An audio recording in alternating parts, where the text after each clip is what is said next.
Shri Parashakti Vidyala CBSE Class 8th Subject English. Good morning to all. Today we are going to study the grammar portion, 13th lesson, the revision of tenses. All of you take your English grammar text for the class. Let us go to the class. All of you take the page number 88, 13th chapter, the revision of tenses.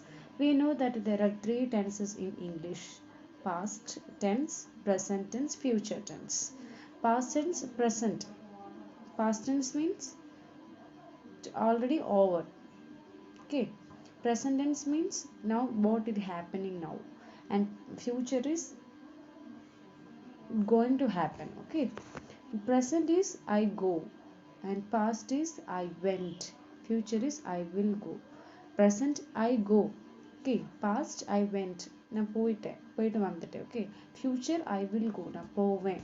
So future in the past is a tense used to indicate that sometimes in the past something was yet to happen in the future. Example, I decided that I would go to Delhi. And for each of these main tenses, there can be 4 different forms. Thus there can be 12 different tenses: simple, progressive, perfect progressive. Simple in present tense I go, past tense I went, future I will go. Progressive I am going, past I was going, future I will be going. Perfect I have gone, past I had gone, future I will have gone. Students have studied these tenses in the previous classes. Here we shall recapitulate them briefly. The present simple tense is used for habitual action and universal truths. It rains in July and August in India. My mother gets up early. The present continuous tense is used for an action in progress at the time of speaking. Example, it is raining now. My mother is cooking in the kitchen now.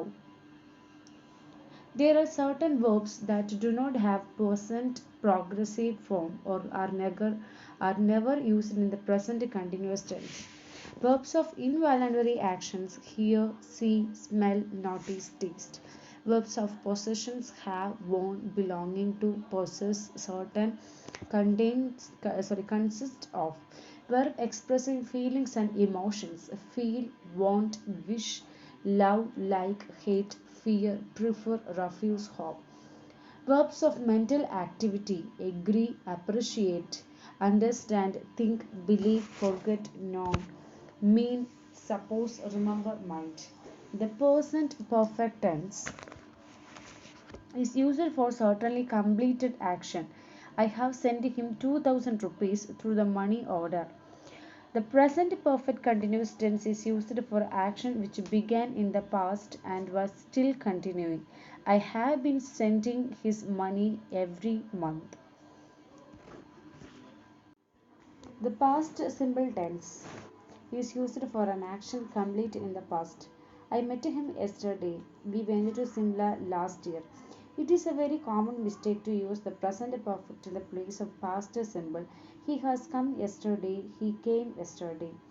The present perfect tense denote the present time, so it cannot be used with a words or a phrase denoting past time. The past continuous tense is used for an action which continued for some times in the past. The exact limit of time are not known, are not important. Example, he was working at the time. And the past perfect is used for an action complete before some particular moment in the past.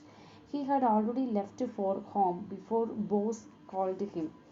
I remember that for two actions taking place in the past, the action that took place first is put in the past perfect, while later action is put in the past simple. Example, I had gone my homework when Anju came. The past perfect continuous is used for an activity that began before a particular time in the past as well as it still continued that time. Example, when I reached there at 2, they had been waiting for me since 1. The future simple tense or the future indefinite tense is used for an action which is to take place at some future moment. We shall play a match on Sunday. The future continuous tense or the future progressive tense used for the action which is to begin before and finish after a certain future moment. The sun will be shining when you get up. The future perfect tense is used to say that something will be complete before a particular time in the future. It is normally used with the time expressions begin with by. I shall have finished my works by evening. The future perfect continuous tense is used for continuous action that will be complete at some point in the future. Next Tuesday, she will have been working on his project for 3 years. I will have been waiting her for 3 hours by 6 o'clock.